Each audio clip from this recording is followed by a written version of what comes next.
Es un privilegio para este servidor, para nuestros hermanos de distrito. Trabajamos en el área oeste de Puerto Rico, en el distrito de Palomas en Yauco y La Joya en Guánica. Y unas pocas semanas atrás hemos conocido a un hombre de Dios y quiero agradecer al pastor Alejandro Añasco por aceptar esta invitación. Gracias, pastor. Ya ha sido anunciado su tema, la última etapa de la Odisea. Así que el Señor le use, pastor, ¿verdad? Y que podamos escuchar palabra de Dios. Dios les bendiga. Gracias. Feliz sábado para todos. Primero que nada, un saludo muy caluroso y quizás un poco frío, porque aquí en Uruguay no hace, creo que 32 grados de temperatura como están en Puerto Rico ahí. Aquí hay 12 grados. En la madrugada hicieron 5 o 6, así que aquí, como estamos en el hemisferio sur, hace un poco más de frío. Pero rogamos a Dios para que al estudiar su palabra nuestros corazones queden calientes, como Él quiere que sea, como la Odisea tiene que ser, una iglesia fervorosa y caliente también. Y muchísimas gracias, por supuesto, al pastor Germán por esta invitación para poder compartir la palabra de Dios con ustedes. Sé que hay personas de varios lugares conectados, así que realmente deseo de corazón que sea Dios el que hable a nuestros corazones en este momento. Bueno, el título que, como ustedes escucharon por parte del pastor Parra, es la última etapa de la Odisea. Yo me he puesto a pensar seriamente en relación a este tema desde hace mucho tiempo, y viendo los paralelos que existen en cosas que han sucedido en el Antiguo Testamento, en el Nuevo Testamento y de forma particular dentro de la iglesia de la Odisea, con lo que ocurre en cada uno de nosotros como seres humanos. Entonces, yo quisiera poder comenzar leyendo cuál es el mensaje a la iglesia de la Odisea. Entonces después poder hablar acerca de las etapas a esta iglesia de la Odisea. En Apocalipsis capítulo 3, versículo 14, dice ahí algo que podemos leer muy claramente, y ustedes seguramente lo han leído miles de veces quizás, si no cientos o por ahí. Apocalipsis 3:14 dice: y escribe al ángel de la iglesia en la Odisea. Dicho sea de paso, esta palabra, la Odisea, se podría traducir como un pueblo juzgado. También otra forma de traducirlo podría ser juicio del pueblo. O sea que estamos hablando de una iglesia correspondiente a una etapa de la humanidad que tiene que ver con un juicio. Entonces dice: he aquí el amén, el testigo fiel y verdadero, el principio de la creación de Dios, dice esto. Versículo 15: yo conozco tus obras, que ni eres frío ni caliente. Ojalá fueses frío o caliente. Pero por cuanto eres tibio y no frío ni caliente, te vomitaré de mi boca. Porque tú dices: yo soy rico y me he enriquecido y de ninguna cosa tengo necesidad. Y no sabes que tú eres un desventurado, un miserable, un pobre, un ciego y desnudo. Versículo 18: por lo tanto, te aconsejo que de mí compres oro refinado en fuego para que seas rico, y vestiduras blancas para vestirte, y que no se descubra la vergüenza de tu desnudez. Y unge tus ojos con colirio para que veas. Yo reprendo y castigo a todos los que amo, sé pues celoso y arrepiéntete. He aquí yo estoy a la puerta y llamo, si alguno oye mi voz y abre la puerta, entraré a él y cenaré con él y él conmigo. Al que venciere le daré que se siente conmigo en mi trono, así como yo he vencido y me he sentado con mi Padre en su trono. Y el que tiene oído, oiga lo que el Espíritu dice a las iglesias. Evidentemente ustedes ya saben que esto corresponde a un periodo de la historia de la humanidad que se conoce como el periodo de la iglesia de la Odisea. Hubieron 6 iglesias antes, la séptima es la iglesia de la Odisea, y a cada una de estas iglesias Dios le transmite un mensaje.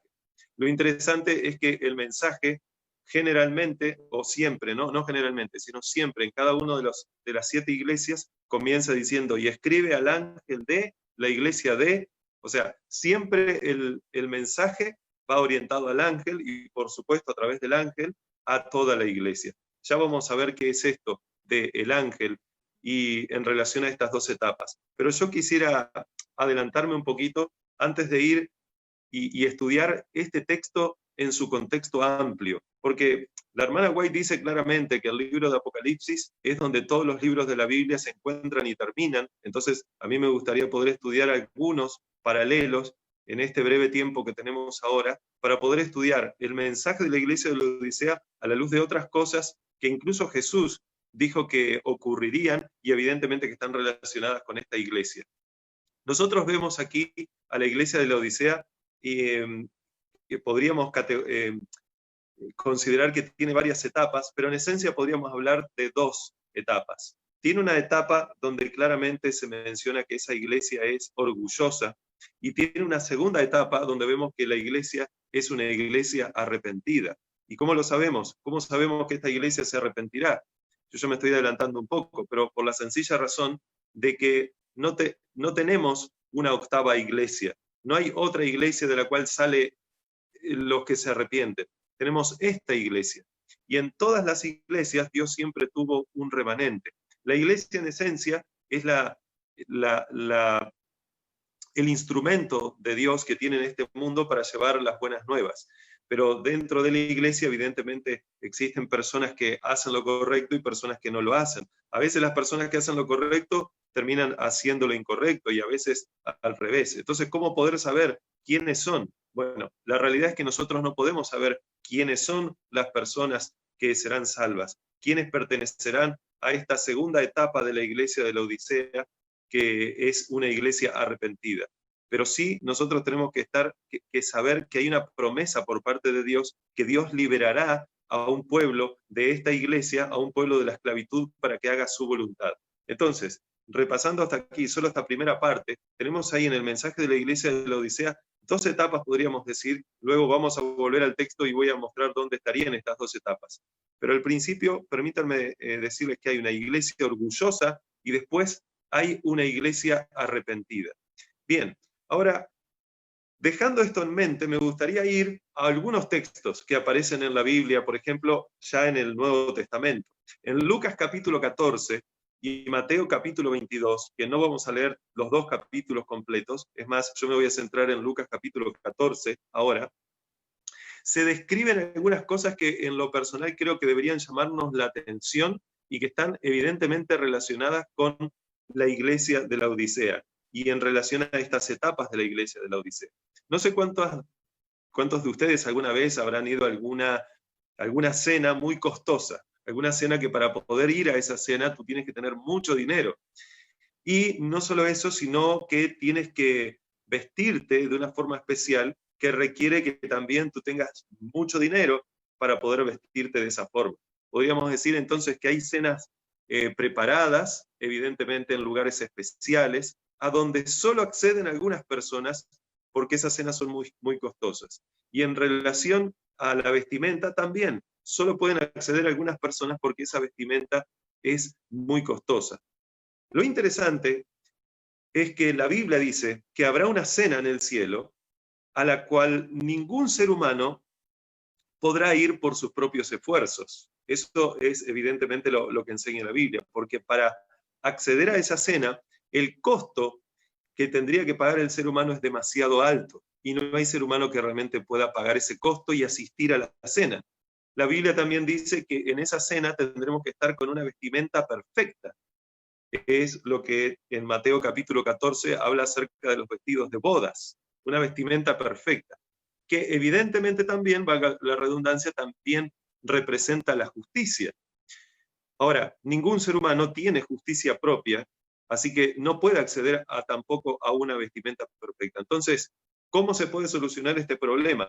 Para poder concurrir a esa cena, para poder concurrir al cielo y además tener vestimentas perfectas, siendo que eso implica un costo que nosotros no podemos pagar, que si lo pagamos, evidentemente implicaría que entonces la Biblia dice que la única forma de pagar ese costo es con nuestra muerte.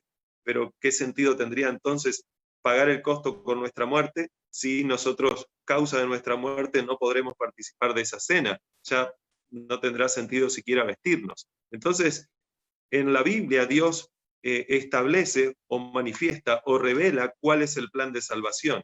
O sea que hay una forma en donde nosotros podemos participar de esa cena y tener la vestimenta correcta, pero evidentemente no es a través de nosotros. O sea que igualmente nosotros podemos ir a esa cena y vestir esas vestiduras. La pregunta es ¿cómo? Y lógicamente, hay una forma en que tú podrías, por ejemplo, en este mundo ir a una cena muy costosa y vestirte con vestiduras muy costosas si tú no tienes dinero o el suficiente dinero para poder pagar todo eso. Y es evidentemente si el que organiza esa cena, primero que nada, nos invita. Tú ya no tienes que pagar porque estás invitado, es gratuitamente, es una invitación y además es gratuito. Y en segundo lugar, si el que organiza esa fiesta, además, nos otorga esa perfecta vestimenta que tienen que tener los que participan en esa cena, y esa vestimenta también la otorga de forma gratuita. Ahora, dicho esto, entonces me gustaría ir ahí a Lucas capítulo 14. Un texto al que debemos, creo yo, prestar mucha atención. En Lucas capítulo 14, en el versículo 12, dice, está hablando de una situación donde Jesús estaba hablando con las personas y Jesús fue convidado a un lugar para poder sentarse a la mesa y comer con el que lo convidó. Entonces, dijo también al que le había convidado, a la persona que le convidó a Jesús, Jesús se refirió a él y le dijo, cuando hagas comida o cena, no llames a tus amigos, ni a tus hermanos, ni a tus parientes, ni a tus vecinos, no sea que ellos, a su vez, te vuelvan a convidar y entonces seas recompensado. Más, cuando hagas banquete, llama a, y presten atención ahora, a los pobres, a los mancos, a los cojos y a los ciegos. Y serás bienaventurado, porque ellos no te pueden recompensar, pero te será recompensado en la restauración de los justos.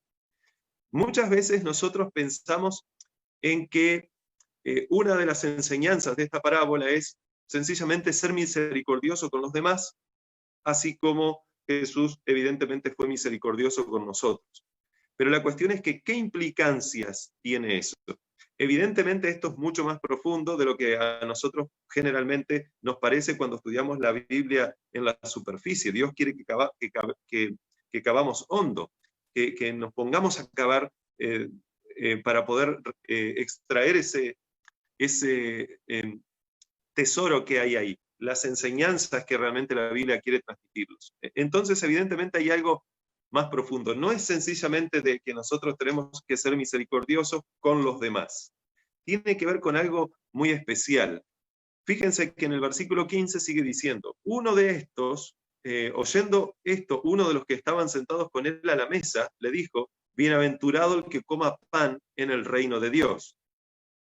Elena de White dice que este hombre que habló quiso cambiar la conversación porque se sintió incomodado con el comentario de Jesús. Este hombre no había invitado evidentemente a los pobres, a los mancos, a los cojos, a los ciegos, y entonces se sintió incomodado con esta intervención de Jesús. Entonces cuando este hombre le dijo eso a Jesús, Jesús, dándose cuenta de que este hombre estaba cambiando el tema y llevándolo para otro lado, estaba diciendo, wow, qué lindo entonces poder comer en el reino de los cielos, porque ahí es donde nuestro Padre nos va a pagar. Jesús vuelve a poner el foco donde tenía que estar, donde Dios quería que estuviera el foco, que no es en la superficie. Entonces da otra parábola y mirando a esta persona le dice, y podemos leer ahora a partir del versículo 16. Un hombre hizo una gran cena, y miren ahora estos detalles interesantes. Un hombre hizo una gran cena y convidó. Generalmente, termino de leer. Un hombre hizo una gran cena y convidó a muchos, dice la Biblia. Nosotros muchas veces podemos llegar a pensar que, bueno, el hombre hizo la cena, entonces, cuando estaba preparada la cena, fue o mandó invitar a muchos. Pero la realidad es que no vemos eso que es lo que dice la Biblia. La Biblia dice que hizo una cena y entonces convidó a muchos. El hombre lo que hizo, generalmente lo que se hacía antes, y a eso se está refiriendo Jesús, se invitaba a la persona de que en algún momento iba a haber una fiesta y se le decía más o menos en qué momento iba a haber esa fiesta, esa cena, etc. Y entonces después, cuando estaba llegando el momento cuando estaba llegando esa fecha, se enviaba un recordativo a la persona para que la persona aceptase, o mejor dicho, para que la persona recordase, valga la redundancia, que tenía que ir a esa cena, entonces fuese. Y aquí se nos dice que un hombre hizo una gran cena, entonces convidó a muchos. Se ve que ya les había dicho que en algún momento iba a hacer esa cena. En el versículo 17 dice, y a la hora de la cena, ahora viene la segunda parte, envió a su siervo a decir a los convidados. Aquí entonces tenemos dos partes. Primero, el hombre decide hacer la cena y muestra que van a ser invitadas las personas. Y en segundo lugar, este hombre hace la cena, mejor dicho, ya cuando la cena está preparada, en ese momento envía a sus siervos a que inviten a los convidados. Entonces dice en el versículo 17, a la hora de la cena envió a su siervo a decirle a los convidados, venid que ya todo está preparado. No había nada que se le escapase a este hombre, estaba todo completamente preparado. Entonces dice que los que fueron convidados, dice todos a una, comenzaron a excusarse. Versículo 18, estoy ahí. El primero, aquí aparecen tres, que podrían de alguna forma resumir el pensar y el sentir de todas las personas que rechazaron esta cena y que se excusaron. Dice que el primero dijo, he comprado una hacienda y necesito ir a verla. Ahora, antes de continuar, generalmente cuando uno compra algo, primero lo ve antes de comprarlo. No lo compra y después lo ve. De todas formas, si hubiese sido el caso de que primero lo compró y después lo tenía que ir a ver, una hacienda, un campo de noche, implica que tú no lo puedes ver. Si tú vas al campo de noche, está oscuro, y hoy en día, incluso con la tecnología que tenemos, no tenemos suficiente luz artificial, y mucho menos en ese entonces, como para poder alumbrar bien, que tú veas bien lo que acabas de comprar. Además, bueno, habría muchas otras razones para ver que hay una ilógica en esta excusa. Así que, evidentemente, esto fue, como dice el texto, una excusa que para colmo no tenía lógica ninguna, y entonces este hombre parece que cualquier excusa era válida para excusarse de no ir a esa cena que había sido invitado. Versículo 19. Otro dijo, aquí viene el segundo, he comprado 5 yuntas de bueyes. 5 yuntas son 10 bueyes. Cada pareja de bueyes tenía un yugo con el cual ellos podían trabajar, o a través del cual ellos se mantenían juntitos, entonces iban ahí labrando la tierra. Entonces dice, he comprado 5 yuntas de bueyes y voy a probarlos. Pero probar los bueyes en la noche, nuevamente lo mismo. El otro quería ver el campo en la noche, y este, quizás peor aún, se quería poner a probar los bueyes en la noche. Los animales duermen en la noche, no trabajan. Así que, evidentemente, esto no parecía ser lógico. Y además, nuevamente, lo mismo que el punto anterior. Los compró sin conocerlos. O sea, no se supone primero tenía que probarlos y después comprarlos, pero como sea, los animales generalmente de noche están durmiendo, y si tú has tratado de despertar a una vaca, un caballo, o alguien, o a un buey, o lo que sea, para que se ponga para colmo a trabajar, notarás que eso te cuesta mucho tiempo. No es así nomás. Nuevamente dijo, te ruego que me excuses. Entonces después aparece el versículo 20, y otro dijo, acabo de casarme, y por lo tanto no puedo ir. ¿Qué tenía que ver esto? Esto parecería hasta aquí ser de las tres, la mejor excusa. Acabo de casarme, bueno, ahí muchos dirían, parece que sí, puedo excusarme con lógica, estoy justificado. La cuestión es que esto tampoco era una justificación. Hay algunos comentadores que dicen que en relación a este versículo interesante, hay una asociación aquí a lo que antes, en algunos lugares esto hasta hace poco seguía funcionando, pero especialmente antes, las personas que se casaban, los hombres que se casaban, en el primer año, después del casamiento, estaban de alguna forma justificados para no ir a la guerra o hacer algunos otros deberes civiles, podríamos decir así, pero no estaban eximidos de las relaciones sociales normales que había en ese momento. O sea que claramente esto nuevamente fue un pretexto. En el primer caso, nosotros vemos a una persona que pone como prioridad las riquezas materiales. En el segundo caso, vemos a una persona que pone como prioridad el trabajo, que genera de alguna forma también otras riquezas. Es interesante que los jueces muchas veces son símbolo del trabajo.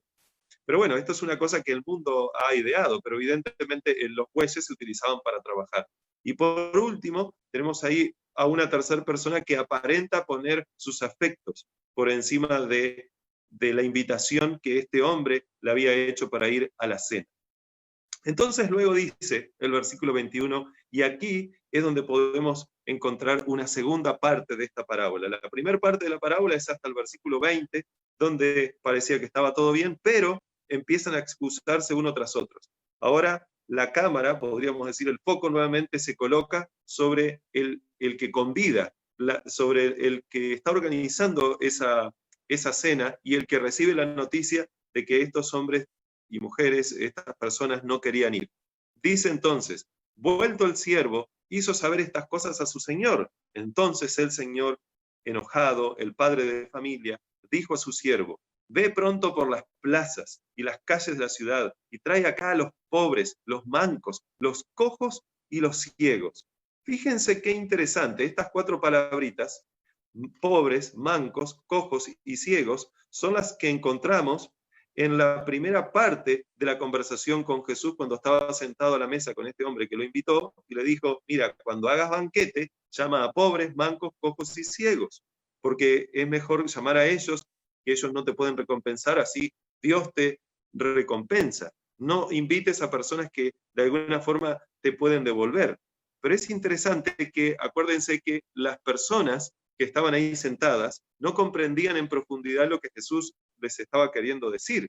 Lo que les estaba queriendo decir no era meramente que tenían que invitar a los pobres, mancos, cojos y ciegos, sino lo que vamos a ver ahora a continuación. Acuérdense que hay un primer grupo de personas a los cuales él invitó y ellos tristemente rechazaron esa invitación y se excusaron con 1001 cosas. Entonces, versículo 21, dice el Señor a su siervo que vaya por todos lados e invite justamente a las personas que están en las plazas, en la ciudad, y dice qué características tenían estas personas, a los pobres, o sea que no eran ricos, no era como los demás, no era como el otro que tenía dinero para comprar su campo, no era como el otro que tenía dinero para comprarse 10 bueyes, que no era poco dinero en ese momento, no era como el otro, el tercero que acababa de casarse, que no hay problema con casarse, pero generalmente los casamientos implicaban dinero y mucha inversión de dinero. Los casamientos no eran como hoy en día que vas al registro civil, te casas y listo.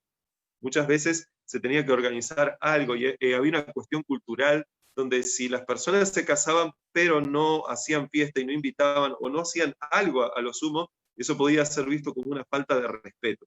Entonces vemos aquí a los ricos. Entonces este señor dice, no, entonces trae acá a los pobres, a los mancos, a los cojos y a los ciegos. Versículo 22. Y dijo el siervo, Señor, se ha hecho como mandaste y aún hay lugar. Entonces dijo el Señor al siervo, ve entonces por los caminos y por los vallados, ya ahora no por las plazas y por las calles de la ciudad, sino ahora por los caminos, más afuera y por los vallados, mucho más afuera, y fuérzalos a entrar para que se llene mi casa.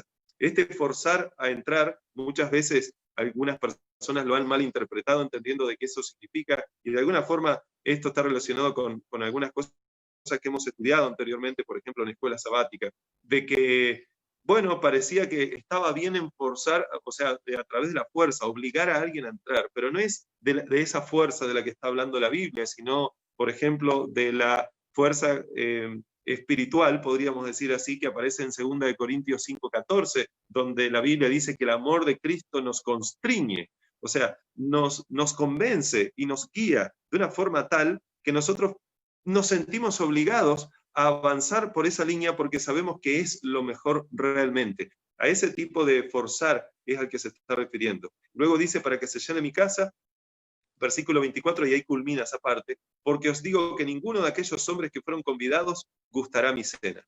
Entonces ahora, vamos a ver los paralelos que podemos encontrar aquí con la iglesia de la Odisea.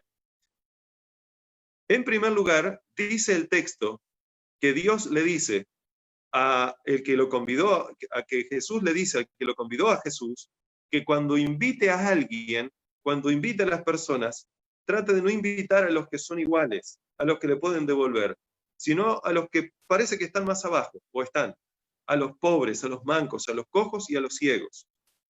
Porque de esa forma entonces Dios te lo puede devolver, si no, ya no te lo devolvería porque ya alguien te lo pagó, ya alguien te lo devolvió, el mismo favor. Entonces ahí aparece una persona que parece que no está entendiendo y además está incomodada con la situación y trata de llevar la conversación a otro punto, al cielo, y decir, wow, qué lindo, bienaventurados los que comen en el reino de los cielos. Hay mucha gente, y la hermana White lo explica muy bien, que creen que como están viviendo automáticamente ya podrían ingresar al reino de los cielos y Jesús viniese a buscarlos hoy. Son personas que creen que no tienen necesidad de cambios, creen que son ricos, creen que tienen lo suficiente. Es más, esta persona que invitó a Jesús era una de estas personas pudientes de Israel. No se lo menciona a él como si fuera pobre, porque justamente se le dice a él que invite a los pobres. Pero la pregunta es, ¿quiénes eran estos pobres, mancos, cojos y ciegos? Entonces Jesús, como él no estaba entendiendo la persona que estaba con él no estaba entendiendo y las personas que estaban alrededor de él capaz tampoco, entonces Jesús da esta otra parábola donde ahora aclara un poco más. Y ahora aparecen dos grupos de personas. Por un lado, los que son ricos en la parábola, ¿no? Y por otro lado, los que son pobres en la parábola. Ahora pregunto, cuando esto lo comprendemos como Dios quiere que lo comprendamos, que acá no está hablando de una cena común y corriente, aquí está hablando de un banquete que Dios prepara para el ser humano, para que todo aquel que realmente quiera participar de ese banquete, entonces pueda ir. La pregunta entonces es, ¿alguien tiene suficiente riqueza como para poder pagarse esa cena, para poder ir a ese lugar donde tiene que pagar una entrada? ¿Alguien tiene suficiente dinero? ¿Alguien tiene suficiente dinero como para poder comprarse un vestido tan costoso que simboliza evidentemente la justicia de Jesús? La Biblia dice que no hay ningún ser humano capaz de hacer una cosa así. La Biblia dice que todos hemos sido destituidos de la gloria de Dios. La Biblia dice que todos, tristemente, hemos quedado fuera de la posibilidad de que por nuestros propios medios podamos acceder al reino de los cielos. O sea que nosotros no tenemos la capacidad en ningún sentido, en otras palabras, no tenemos la suficiente riqueza para ir por nuestros propios medios al reino de los cielos. Alguien evidentemente tuvo que pagar por nosotros. Es interesante que ese que tuvo que pagar tiene que ser rico. Y tiene que, de acuerdo a la Biblia, Filipenses capítulo 2, vaciarse de sí mismo para poder llenarnos a nosotros. Y de quien estoy hablando evidentemente es de Jesús, quien dice la Biblia que él se vació de sí mismo, en el sentido que no tuvo como cosa a qué aferrarse, permanecer allí en el reino de los cielos, siendo adorado por sus ángeles, sino que decidió venir a este mundo, aunque también siguió siendo adorado por sus ángeles, pero dice las Escrituras que él a propósito se hizo pobre para que nosotros pudiésemos ser ricos. La paga del pecado recayó sobre él para que entonces nosotros pudiésemos ser sanados y salvados del pecado. Y lo interesante aquí es que lo que vemos en la parábola es que ¿quiénes son estos pobres, cojos, mancos y ciegos? En primer lugar, obviamente que son los que no rechazaron el mensaje, por lo menos aquí se menciona que ellos aceptan el mensaje y todavía había lugar, y entonces vuelven a traer más personas para llenar ese lugar. Nosotros muchas veces podemos mirar en la superficie y decir, bueno, pero estos ricos que rechazaron el mensaje son, por ejemplo, los judíos del antiguo cercano oriente, el pueblo de Israel que rechazó a Cristo, son los hermanos mayores de la parábola de Lucas 15, por ejemplo, que ellos tristemente rechazan, no quieren entrar a la casa del Padre, y sin embargo estos pobres, miserables, cojos, ciegos, están representando a los que vinieron después, al hermano menor, a la oveja que se perdió afuera, no a la que se perdió dentro. Y eso está perfecto. Pero la pregunta es, ¿hay alguien que realmente pueda identificar, que pueda realmente ser lo suficientemente rico como para poder invitar a Jesús a entrar y cenar con él?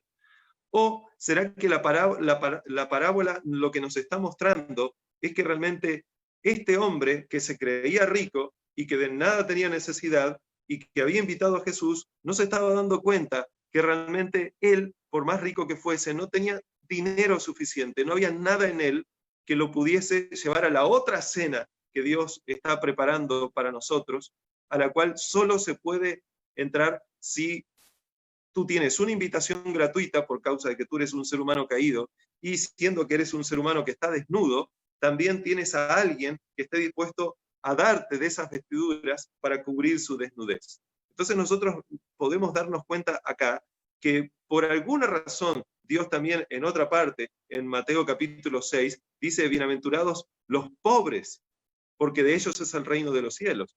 Dios está hablando acerca de una situación espiritual a la cual se debe afrontar el ser humano, enfrentar y darse cuenta de su propia situación. Darse cuenta de que no es correcto que la persona piense que es rica realmente. Realmente nadie es suficientemente rico para entrar en el reino de los cielos.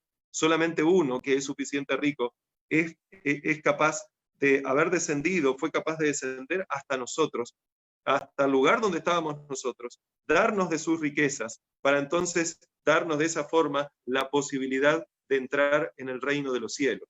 Ustedes se estarán dando cuenta aquí que hay algunas palabras que se repiten en el mensaje de la iglesia de la Odisea y en la parábola que acabamos de ver de Lucas capítulo 14. Por ejemplo, ahí había ricos y ahí había pobres.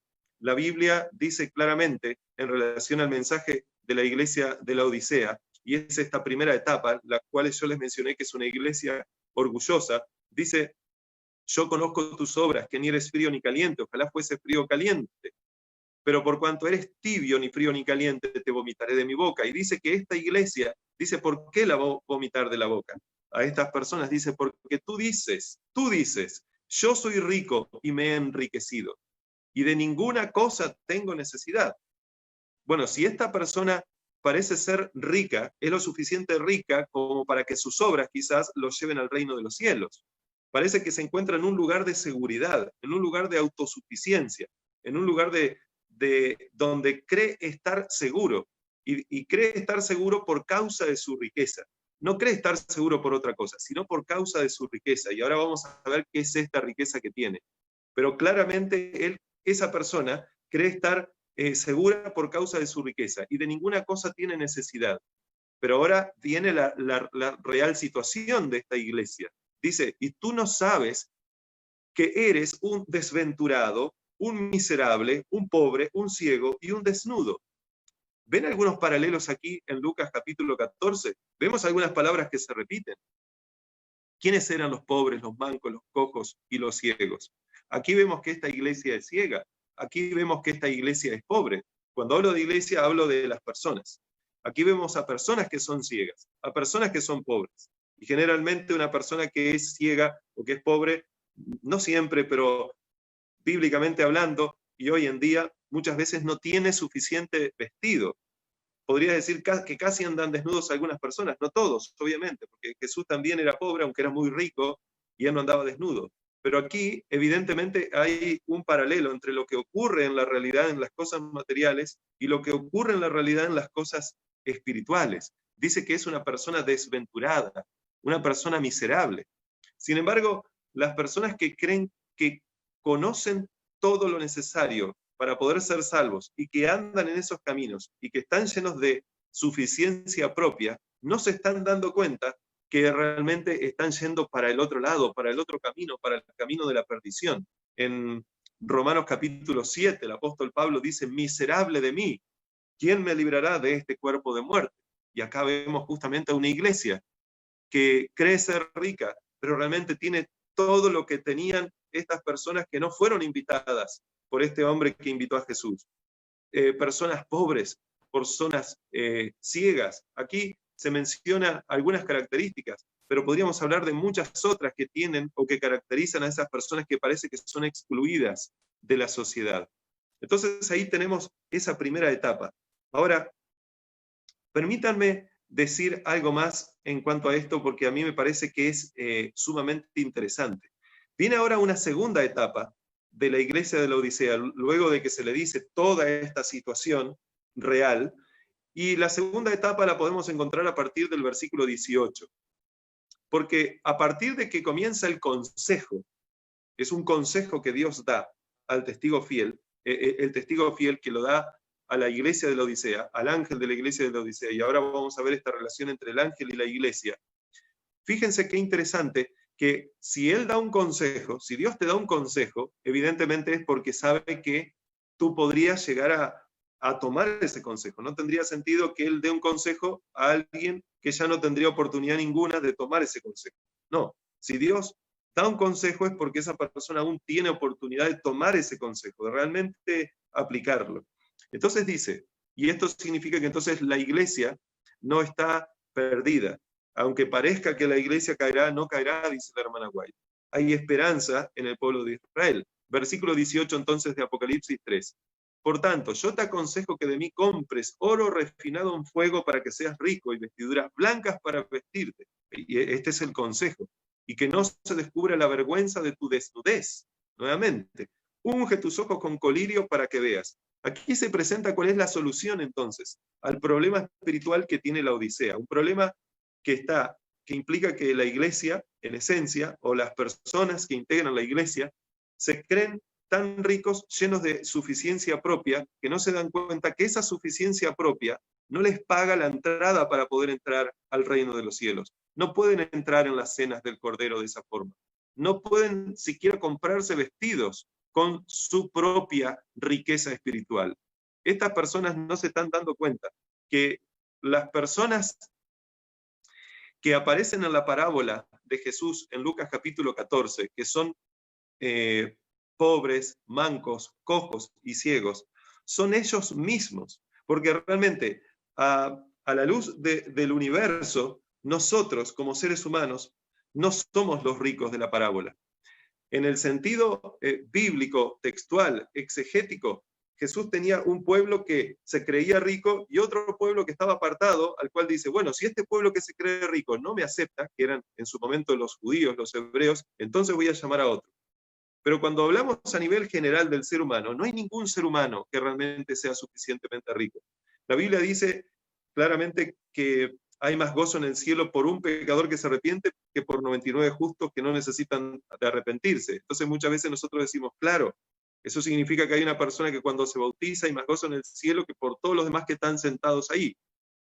Pero la cuestión es que cuando vamos a ver lo que realmente significa eso y leemos los textos de la hermana White, ella dice que aquí Jesús está haciendo una conexión en lo que pasó a nivel del universo entero.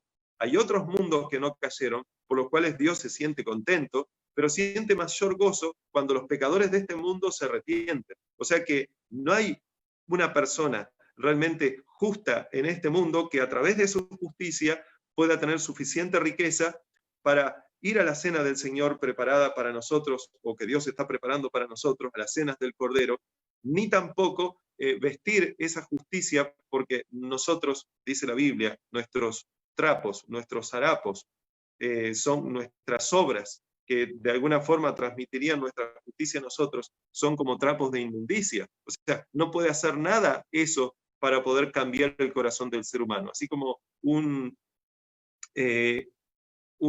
leopardo, un tigre, dice la Biblia, no se puede quitar sus manchas.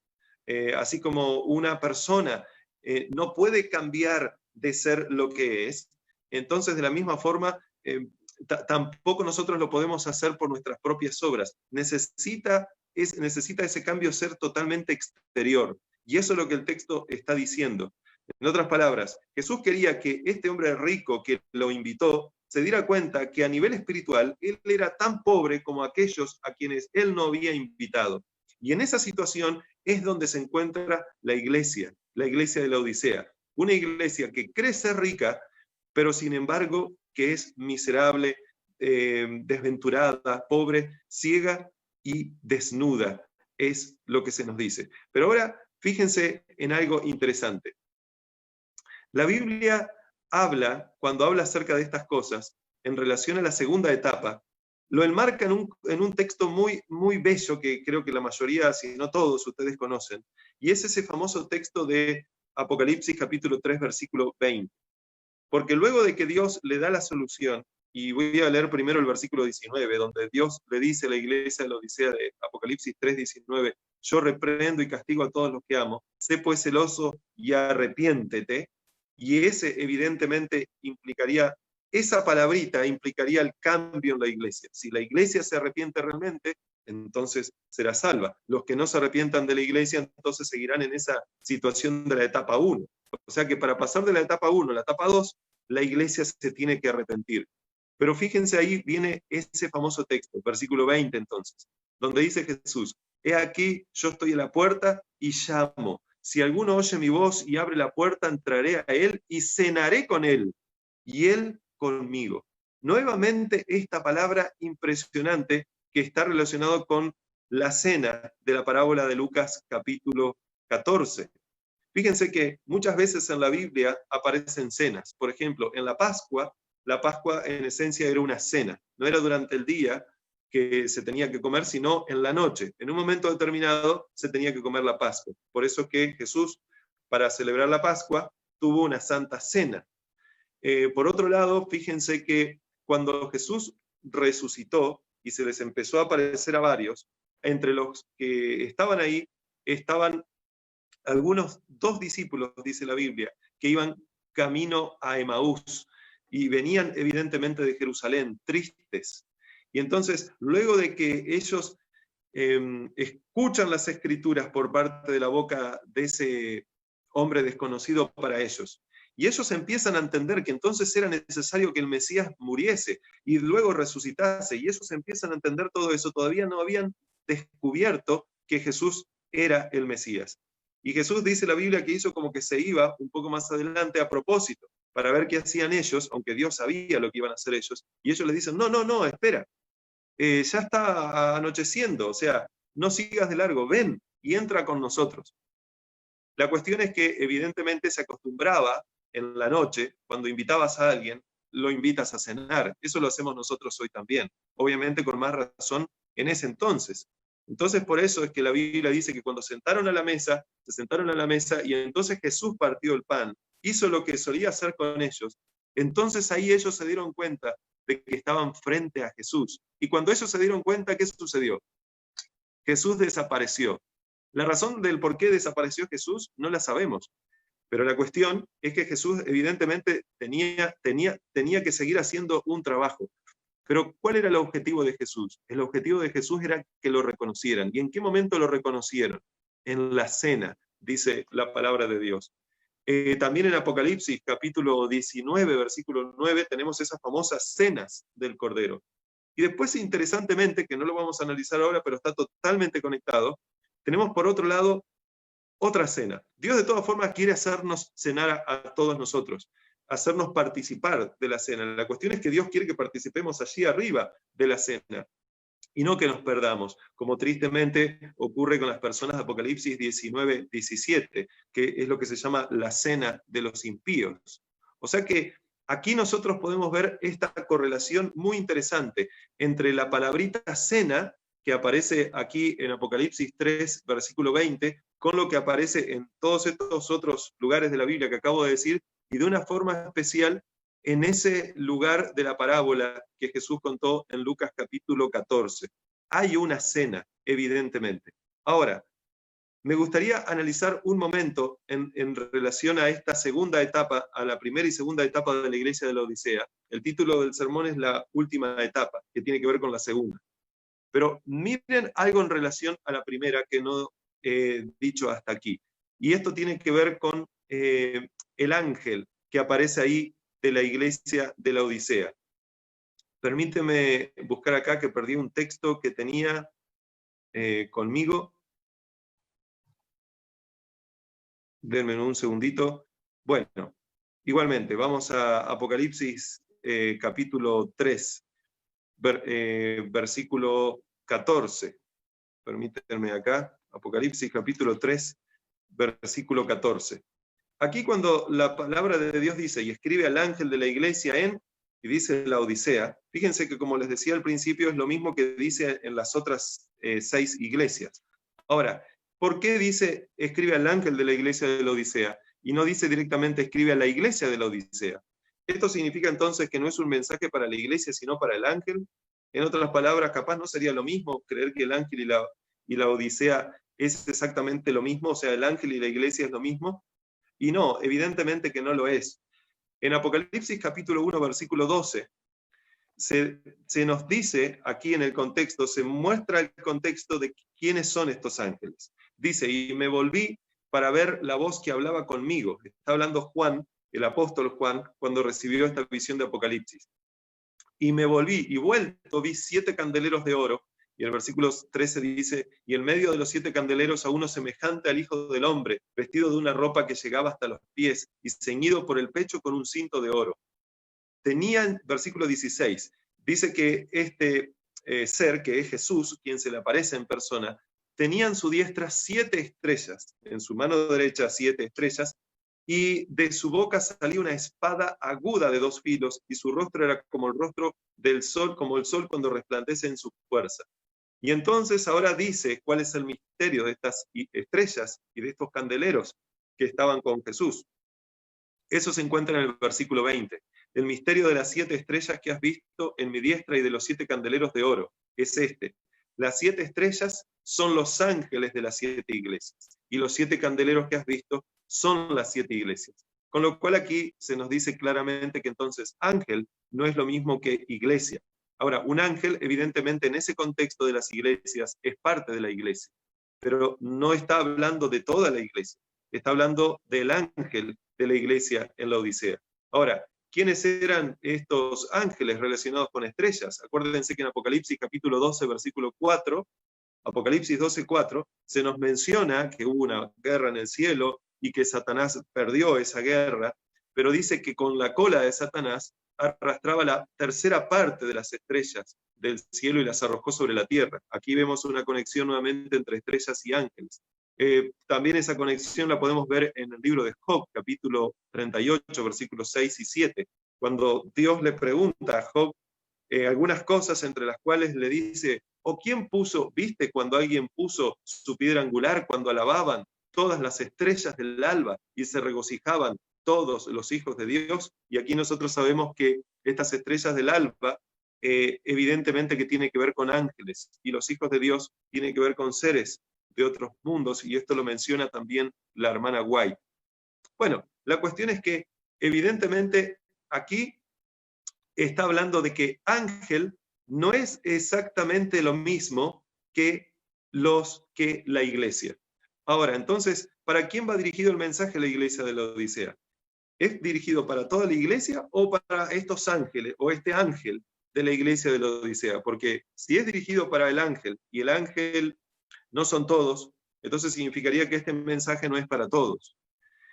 Pero la cuestión es que sí lo es también. Permítanme leer ahora algunas citas de la hermana White para comprender a quién va dirigido el mensaje de la iglesia de la Odisea. Y por lo tanto sabremos quiénes son los que podrán salir victoriosos en esta segunda etapa de la iglesia de la Odisea.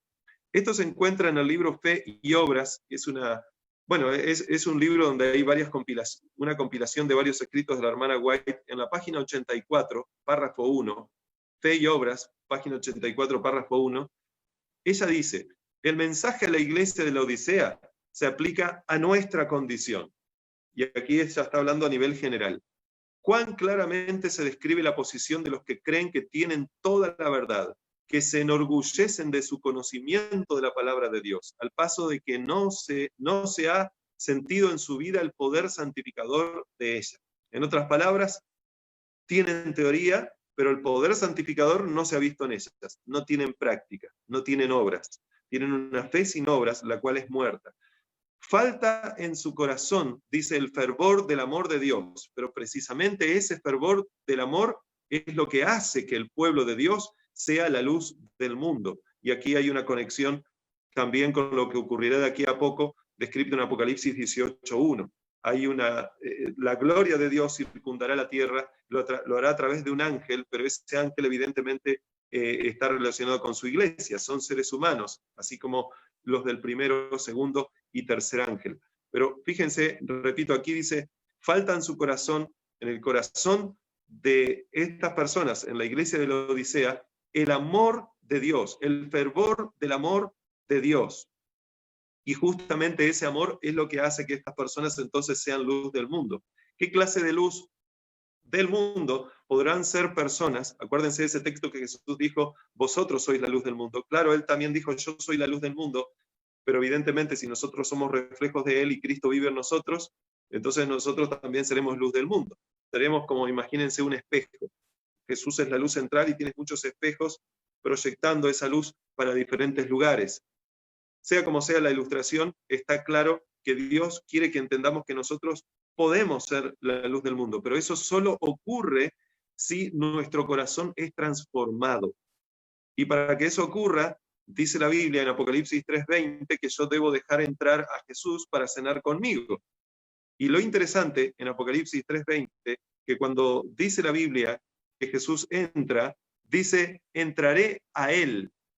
No dice solamente entraré con él, dice, entraré a él. O sea, lo mismo que Dios, él estaba mostrando a sus discípulos y a personas que tristemente no lo amaban.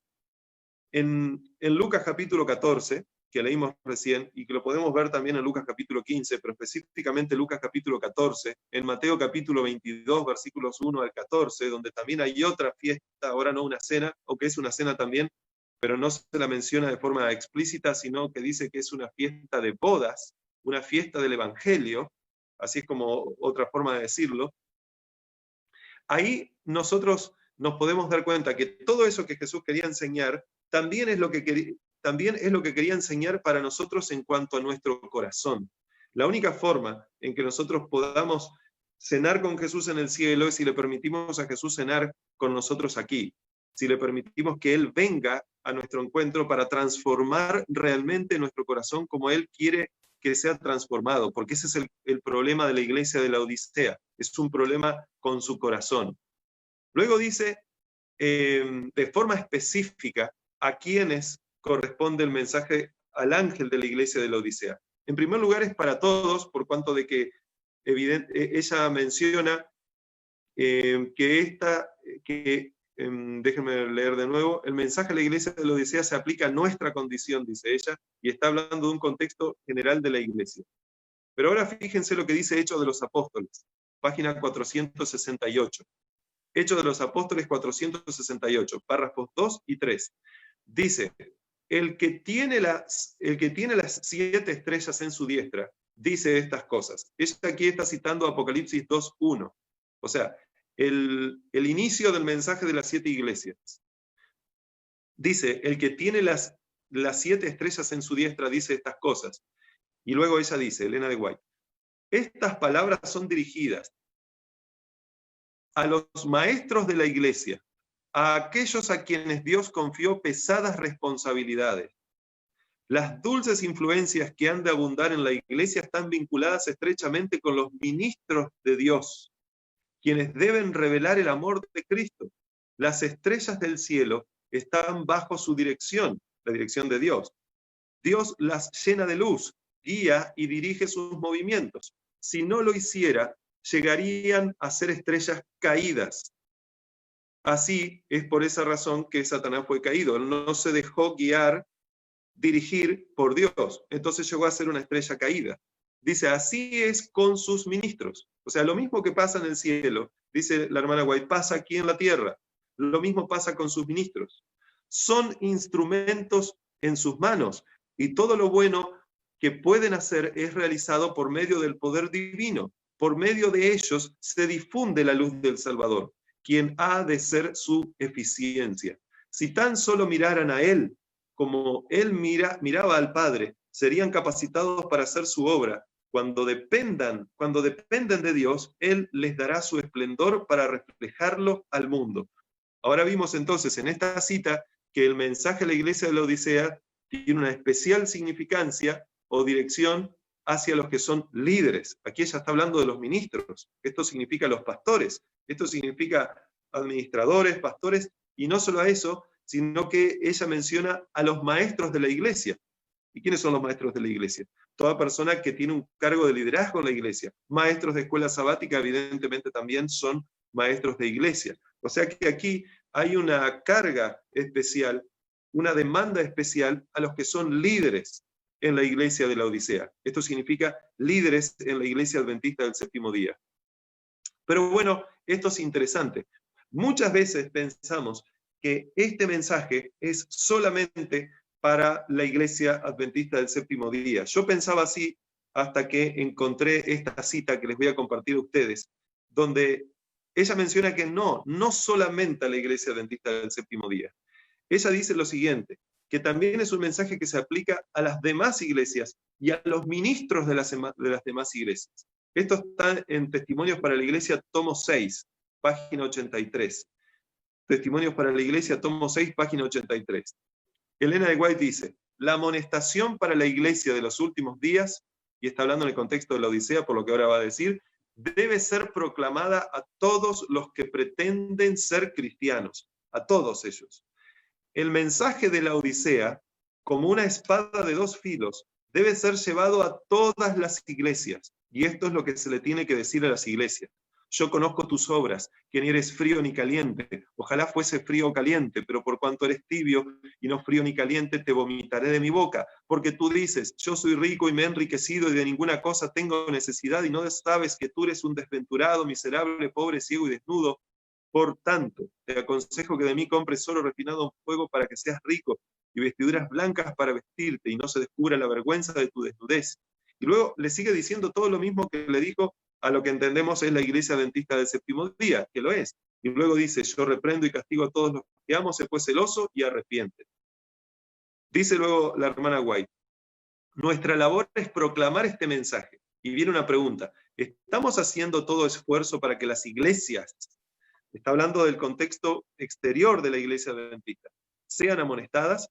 Tenemos una obra que hacer en favor de los ministros de las otras iglesias. Dios quiere que se salven. O sea que aquí vemos el contexto amplio de todo lo que implica el mensaje de la iglesia de la Odisea, siendo que el mensaje de la iglesia de la Odisea corresponde a un periodo de tiempo en la historia del cristianismo, así como tuvimos con las demás iglesias, y no significa con esto de que el mensaje en cada uno de estos periodos de tiempo era para todo el mundo por igual. No, porque hay cosas muy específicas que Dios dice en el primer mensaje, en el segundo, en el tercero, hasta el séptimo mensaje, a la séptima iglesia. Pero lo interesante aquí es que aquí sí, la hermana White se nos dice que esto es un mensaje para todo el resto. Ahora, ¿por qué también es un mensaje para todo el resto?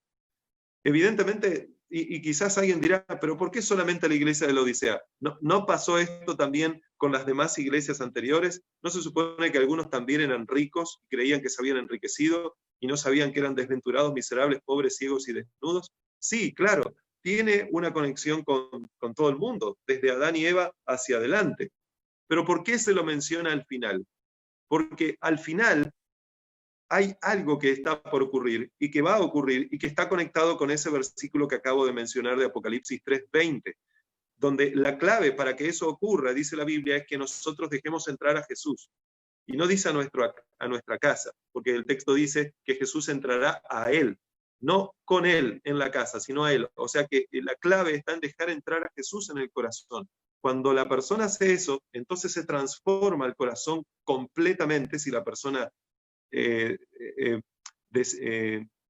deja que Jesús haga eso, entonces viene la promesa de lo que ocurrirá de aquí a poco tiempo, que se encuentra en el versículo 21, donde dice, al que venciere, le daré que se siente conmigo en mi trono, así como yo he vencido. ¿De qué cosa tenemos que vencer? La Biblia dice, en el contexto final, de la marca de la bestia y su imagen.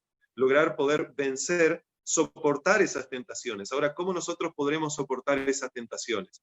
Creyendo a sus promesas. 1 Corintios 10:13 dice, hay una promesa, que Dios no nos dejará ser tentados más de lo que podamos resistir, sino que nos dará la salida para que podamos soportar. Ahora, si yo no creo que eso es posible, si yo creo que eso no es posible para un ser humano, entonces evidentemente, no estoy creyendo en las promesas de Dios y esas promesas tampoco Dios las podrá cumplir en mí. Porque la Biblia dice que cuando yo voy a Dios y le pido algo, para que Él me pueda dar ese algo, es necesario que yo crea que Dios cumple a sus promesas. No solo que Dios existe, sino que lo que promete lo cumple. Y hay muchas promesas en la Biblia en relación a lo que Dios puede hacer en cada uno de nosotros. Pero lo que Dios quiere hacer especialmente al final de la historia es hacer vencer al ser humano. Es lograr que el ser humano venza. Pero claro, el ser humano no puede vencer solo. El ser humano vence cuando se aferra a Cristo. En otras palabras, Cristo quiere vencer en el ser humano. Dios quiere lograr que el ser humano pueda vencer todas las tentaciones, pueda demostrar al mundo entero, Dios quiere demostrar al mundo entero a través del ser humano que cuando un ser humano se aferra a Él de tal forma, entonces su corazón es cambiado y de esa forma cada uno de nosotros podemos, cada una de las criaturas del mundo puede ver que realmente, como en alguna otra ocasión que me ha tocado predicar he mencionado, son incongruentes las acusaciones de Satanás, que el hombre no puede guardar la ley de Dios. El hombre sí puede guardar la ley de Dios, no por sí mismo. Antes de haber caído, incluso necesitaba estar aferrado a Dios para poder guardar la ley de Dios. Cuando el ser humano se soltó de las manos de Dios, pecó. Y lo mismo pasa con más razón hoy en día. Hoy nosotros no tenemos fuerza. Si Adán tenía fuerza, y tenía, pero si tenía considerablemente, mucho más que nosotros, Adán no caído, digo, imagínense un Adán caído, imagínense nosotros, imagínense personas que vinieron, ahora estamos viviendo cerca de 6.000 años después del pecado, imagínense qué clase de fuerza, qué clase de riqueza espiritual yo realmente puedo llegar a tener cuando me creo rico, cuando creo estar firme, cuando la Biblia dice el que esté firme mire que no caiga, y no me estoy dando cuenta de mi real situación. Mi real situación es que soy un desventurado, miserable, pobre, ciego y desnudo. O sea que lo que Dios quiere, ¿por qué específicamente lo hace, lo pone como el mensaje de la séptima iglesia? Porque, a ver, hay que entender algo. No es que si esto hubiese sucedido en algún... A ver, si Dios hubiera logrado que una generación entera, que es lo que dice la Biblia que va a suceder con esta iglesia, logre vencer, logre demostrar que Dios tiene razón y Satanás no tiene razón, no crean que el pecado hubiese seguido existiendo en este mundo por mucho tiempo más. No, se terminaba ahí. Dios lo que está esperando es una generación que esté dispuesta a entregarse a Él, a arrepentirse por completo, a darse cuenta de su real situación, que se cree rica, sí, porque en un sentido lo es por la herencia espiritual que tenemos, pero si esa herencia no la hacemos nuestra, no la ponemos en práctica, nosotros terminamos siendo tan pobres como los pobres cojos, ciegos y desnudos. Esta persona que invitó, que no invitó a esas personas, no las invitó porque creía que, no, yo invito a los que son iguales a mí, cuando no se daba cuenta que espiritualmente era igual o peor que esas personas. Me acuerdo también otro caso que aparece en la Biblia, donde un tal Simón el leproso invita a Jesús, interesantemente estaban ahí y comiendo, evidentemente, y entonces aparece una mujer y este hombre se da cuenta que esta mujer no era una mujer muy decente, o por lo menos no lo había sido hasta hace poco tiempo, y dice, este Jesús no debe ser profeta, porque si lo fuera, entonces sabría que esta mujer es ramera. Entonces Jesús, conociendo lo que había en el corazón, le cuenta una parábola y le dice, bueno, había hombres, un hombre que debía tanto, 50 denarios, el otro que debía 500 denarios, y los dos se les perdonó, a los dos se les perdonó todo. Entonces le pregunta a Simón, ¿quién tú crees que va a ser el que amará más al que le perdonó? Y Simón dice, al que más se le perdonó.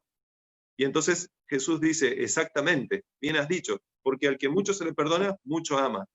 Pero lo interesante es que muchas veces nosotros pensamos que la que más debía, en este caso era la mujer, y por eso más amaba, y por eso derramó un perfume del alabastro en Jesús, y no nos damos cuenta que realmente lo que el texto nos muestra y lo que la hermana White enseña es que el que debía 500 denarios no era la mujer. La mujer, por supuesto, debía también una suma que no podía pagar, era pobre, pero el que estaba más empobrecido, más en deuda, el que debía más todavía, era ese que se creía rico, el que se creía que, bueno, él no es tan malo como esa mujer. Pero, mis hermanos, hay que entender algo. ¿Desde cuándo nosotros fuimos llamados a compararnos entre nosotros? Y decir, yo soy más rico que fulano, yo soy más rico que sultano. Fíjense lo que le pasó a ese fariseo que mirando a ese pobre publicano que estaba de rodillas, que ni siquiera se animaba a subir el rostro al cielo, dijo, gracias Dios porque yo no soy como este. Yo doy el diezmo, guardo el sábado, gracias porque esto, porque lo otro. Y parece que se enorgullecía por ser así. Pero la Biblia dice que luego de que ambos terminaron la oración, ese fariseo no salió justificado. El que salió justificado es el que entendía que era un miserable, que era un pobre, que era un ciego, que era un desnudo, que realmente no había nada bueno en él, que era alguien que realmente necesitaba una misericordia que nadie, sino solo Dios, la podía otorgar para que esa persona pudiese vivir.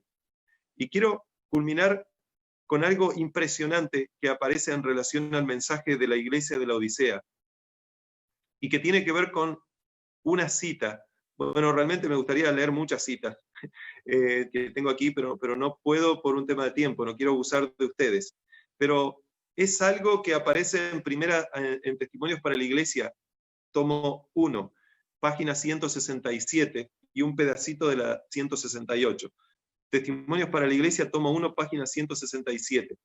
A la hermana White se le da una visión, donde ella ve las conexiones entre el zarandeo y el mensaje a la iglesia de la Odisea.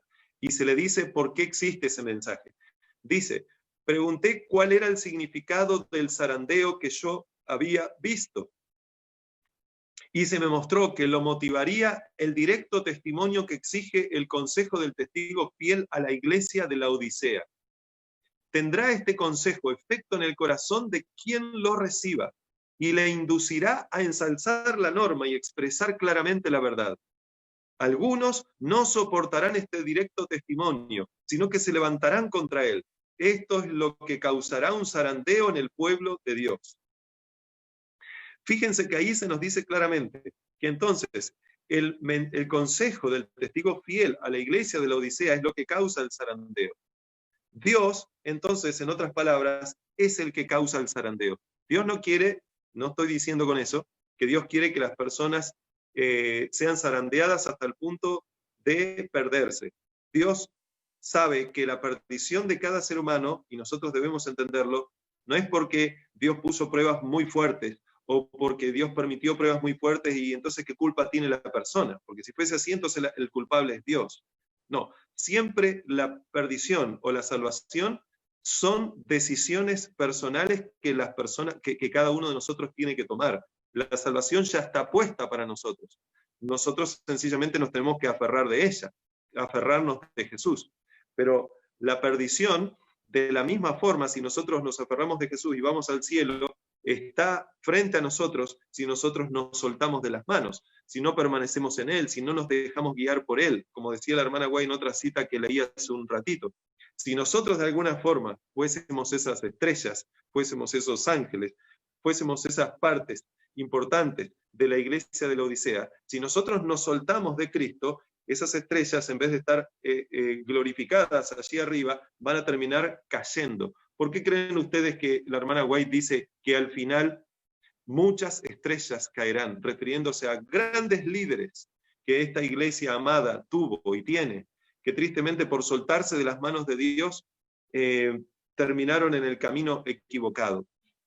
Entonces, ella ahí conecta el zarandeo. Ella conecta el zarandeo con el mensaje que exige el testigo fiel a la iglesia de la Odisea. Dice que este mensaje directo que acabo de mencionar, donde se le dice a los integrantes de la iglesia de la Odisea que son desventurados, miserables, pobres, ciegos y desnudos, no parece nada lindo, pero que quien lo reciba, entonces, dice, podrá expresar claramente la verdad. Esto es algo importante, no tengo el tiempo ahora de hablar acerca de qué significa expresar claramente la verdad. Una verdad que parece que no es conocida hasta el momento, porque si ellos estuvieran realmente expresando claramente la verdad, la Biblia entonces no les estaría diciendo estas cosas. Pero por cuanto están en esta situación, evidentemente entonces no pueden expresar claramente la verdad. O sea que expresar claramente la verdad está conectado, por lo tanto, con reconocerse miserable, desventurado, pobre, ciego y desnudo. Y luego dice que otros, orgullosos evidentemente, que todavía están en la etapa 1 y no quieren dejar de estar en la etapa 1, no soportarán este directo testimonio, sino que se levantarán contra él. Ahora, cuando hablamos de contra él, hablamos también de contra las personas que estarán diciendo este testimonio. En otras palabras, si lo que yo estoy diciendo ahora, mis hermanos, es la real situación de esta iglesia, significa que entonces habrá otros, está profetizado, que si escuchan este mensaje, se levantarán contra este mensaje, se levantarán contra mí o contra quien sea que lo predique. Esto es lo que causará un zarandeo en el pueblo de Dios. Luego ella dice, el testimonio del testigo ha sido escuchado, no ha sido escuchado, perdón, o ha sido muy poco escuchado. El solemne testimonio del cual depende el destino de la iglesia. O sea, que hay un testimonio del cual depende el destino de la iglesia. Y si esto, evidentemente esto significa que es muy importante. El solemne testimonio del cual depende el destino de la iglesia ha sido tenido en poca estima, cuando no se lo ha ignorado por completo. Este testimonio ha de mover a profundo arrepentimiento a todos los que lo reciban sinceramente. Le obedecerán y serán purificados. Hay una cita bíblica que se encuentra en Ezequiel capítulo 38, versículo 19, hablando del zarandeo, donde dice: porque he hablado en mi celo, dice Dios, y en el furor de mi ira, que en aquel tiempo habrá gran temblor sobre la tierra de Israel. Israel es la iglesia, y va a haber un gran temblor sobre esta iglesia. El zarandeo evidentemente ya comenzó, pero todavía no terminó, y terminará grandemente cuando este grupo de personas esté decidida a dejar de ser esa iglesia orgullosa y pasa a estar a formar parte de las filas de esa iglesia arrepentida. Podríamos hablar entonces aquí de la iglesia militante y la iglesia triunfante. La iglesia que hasta el momento es la visible que milita en las cosas de Dios. Pero otra cosa es la iglesia que realmente tiene el corazón convertido, el cual nadie puede ver el corazón del otro, apenas podemos ver el de nosotros, y a veces incluso así ser engañados con lo que vemos. Por eso la Biblia dice: el que esté firme, mire que no caiga. A veces nos creemos firmes, pero no, como esta iglesia, este ángel de la iglesia de la Odisea, que cree estar firme, que cree que es rico y que de nada tiene necesidad, cuando su situación es justamente todo lo contrario. Quiero decir una última cosita, y es algo que escribió la hermana White en 1889, un año después de 1888, de Minneapolis, en la Review and Herald del 4 de junio. Ella dijo: si hubo alguna vez un pueblo que necesitó prestar atención al testigo fiel que aconsejó a la iglesia de la Odisea a ser celosa y a arrepentirse ante Dios, somos nosotros. Ella lo estaba diciendo claramente. O sea, si bien el mensaje de la Odisea es extensible para todas las iglesias, tiene una especial significancia para este pueblo. Por eso dice ella: si hubo alguna vez un pueblo que necesitó prestar atención al testigo fiel que aconsejó a la iglesia de la Odisea a ser celosa y arrepentirse ante Dios, somos nosotros, quienes hemos recibido verdades estupendas para este tiempo, pero no hemos vivido, tristemente, a la altura de los privilegios y las responsabilidades que se nos han confiado. Perdimos mucho por no haber vivido a la altura de las verdades solemnes que profesamos creer. O sea que, evidentemente, nosotros tenemos que ser personas que no solo se basen en la teoría, como también la hermana White dice. Este es un mensaje no teórico, sino que es un mensaje práctico. Dios quiere transformar nuestros corazones. Y Dios sabe que la única forma de hacerlo es, como vimos ahí, forzándonos a entrar. ¿Pero qué es este forzar a entrar? Cuando el amor de Cristo nos constriñe, cuando vemos el poder de Cristo manifestado en el ser humano y haciendo por el ser humano lo que no es posible hacer por nosotros mismos, cuando nosotros vemos el amor de Dios manifestado en su Hijo para que podamos ser cubiertos de su justicia, cuando comprendemos que eso implica, como mencionábamos recién, que no solo teoría, no es que solamente alguien te declaró justo alguna vez y que Dios lo hace, claro que sí, porque nos ha declarado sus hijos también, sino que Dios es capaz de transformar tu corazón. Cuando la iglesia, cuando nosotros, hermanos, cuando nosotros como iglesia adventista, partiendo por los líderes y luego hasta el último de todos los adventistas del séptimo día, comprenda, y va a tener que decidir la persona, si estar de un lado o del otro, si estar del lado de los que luego del zarandeo podrán dar testimonio de la verdad correcta, como es en Cristo Jesús, o estemos del lado de los enemigos del pueblo de Dios. Nosotros vamos a tener que elegir. Cuando nosotros hayamos elegido eso, entonces dice la Biblia que el mundo entero va a poder conocer claramente cuál es la voluntad de Dios para cada ser humano. Y esto está conectado con otro tema muy importante, que es el mensaje del tercer ángel. Porque lo que es el mensaje del tercer ángel para todo el mundo, incluyendo la iglesia, tiene una particularidad en el mensaje de la iglesia de la Odisea, que es ese mensaje que transforma el corazón. Siendo que el mensaje del tercer ángel es ese mensaje que transforma el corazón del ser humano realmente, para poder hacer su voluntad completamente. Entonces vimos aquí que si el mensaje del consejo del testigo fiel que exige la iglesia de la Odisea es lo que hace que la persona sea convertida, entonces tiene que haber una conexión muy grande. Es que realmente lo hay, porque el mismo mensaje que es emitido hacia afuera de la iglesia, el mensaje del tercer ángel, y hacia adentro de la iglesia, tiene un especial cumplimiento en el mensaje a la iglesia de la Odisea. Y Dios quiere que nosotros dejemos de ser lo antes posible esta iglesia militante y pasemos a ser lo antes posible la iglesia triunfante. ¿Cuánto tiempo faltará? Yo no lo sé, pero quisiera decir que están pasando tantas cosas en el mundo que no creo que Dios esté permitiendo que estas cosas pasen si al mismo tiempo su pueblo no se está preparando. Yo no sé quiénes son los que están preparados. Dios no me lo ha revelado y no lo sabré hasta cuando venga Jesús y nos vayamos todos con Él a casa, al reino de los cielos, para entonces poder disfrutar de las cenas del Cordero.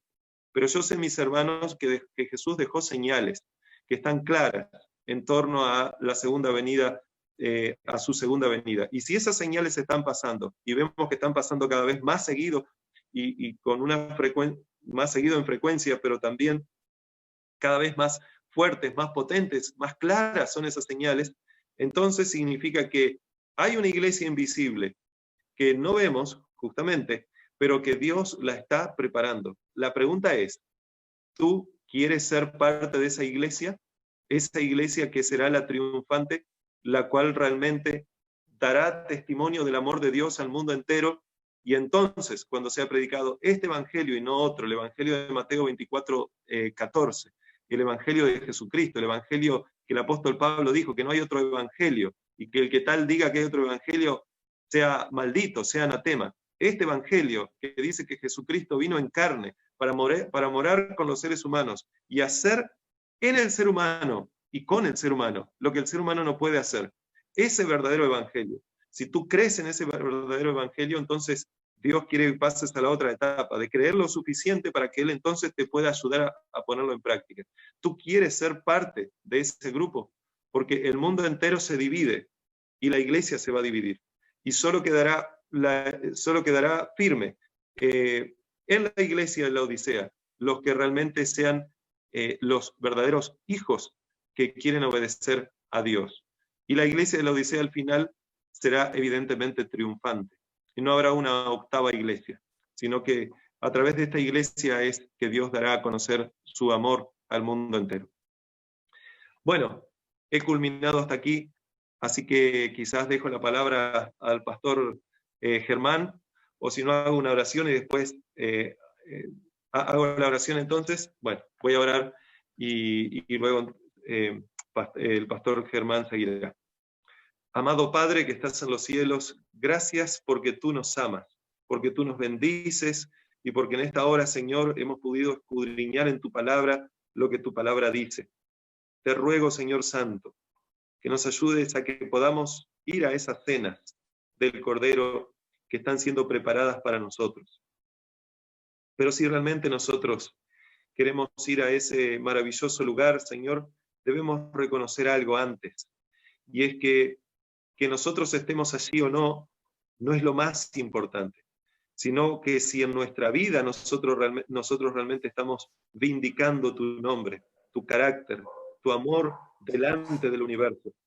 Y la única forma de hacerlo, Señor, es que nosotros te invitemos a ser parte de nuestras vidas, te invitemos a cenar, logremos que tú entres a nuestro corazón, te dejemos entrar en nuestro corazón para que tú lo transformes y entonces podamos mostrar al mundo entero de que hay poder en Cristo, no solo para perdonar los pecados, sino para limpiarnos de todo mal. Te ruego en esta hora que bendigas a tu iglesia, que nos ayudes a cada uno de nosotros a arrepentirnos de nuestros muchos pecados, que reconozcamos que la única riqueza la tenemos en Cristo Jesús, que no hay nada bueno en nosotros, y que lo único bueno que nosotros podríamos hacer hoy es dejar de resistirnos, para que entonces tú hagas todas estas maravillosas obras que has prometido que harás en nosotros, en tu iglesia, y entonces vendrá el fin. Gracias porque tú nos amas, Señor. En el nombre de Jesús oramos todas estas cosas y las pedimos. Amén.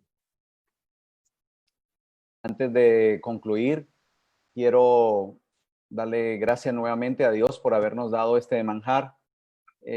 Son buenas nuevas de que el amén, que el testigo fiel y verdadero, el principio de la creación de Dios, nos haya dicho esto, empezando con los líderes y a cada hermano de la iglesia. Son buenas noticias saber que podemos vencer a través de los méritos de Cristo la incredulidad y nuestro desamor y nuestro corazón orgulloso. Así que vamos a seguir estudiando estos mensajes preciosos. Los que quieren ampliar este mensaje de la Odisea, hay un precioso libro llamado Herido en casa de sus amigos, de Ron Dufil, extraordinario, de todo lo que se escribió acerca del arrepentimiento a la Odisea, 5 años después del Congreso de Minneapolis. Pastor, muchas gracias. Dios nos ama y está inquietando a un pueblo, ¿verdad? La tierra será alumbrada con su gloria. Hay buenas noticias para la Odisea. El Señor nos ama y no nos quiere tibios. Él está buscando cristianos fervientes en espíritu, sirviendo al Señor. Gracias, pastor, por esa invitación, ¿verdad? A aceptar el mensaje del testigo fiel. El rechazo es lo que está produciendo este gran zarandeo y seguimos orando unos por otros. Gracias a nuestros hermanos que nos acompañaron desde España y a nuestros hermanos desde Palomas y Guánica, en Loya, en Guánica. Gracias, les amamos, Dios les bendiga. Gracias por haber estado con nosotros.